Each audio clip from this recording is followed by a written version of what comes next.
So today, hinitid nga namin si Papa dito sa Clark. Before that, mag-breakfast muna tayo.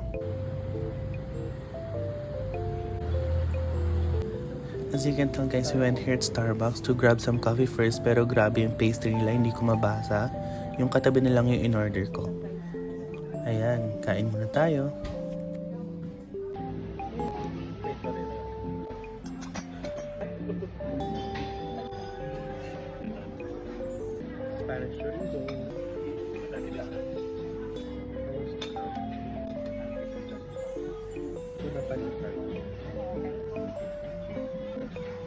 Siyempre bago umalis, we will break muna. Ay, sinama pa talaga yung the best ka.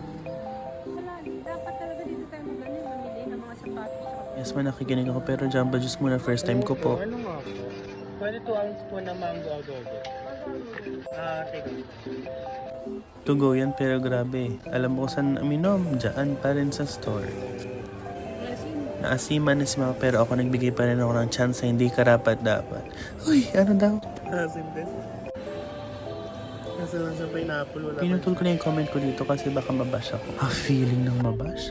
Ayun lang guys, I hope you guys enjoyed this video. I'll see you guys on the next one. Always smile to inspire. Bye!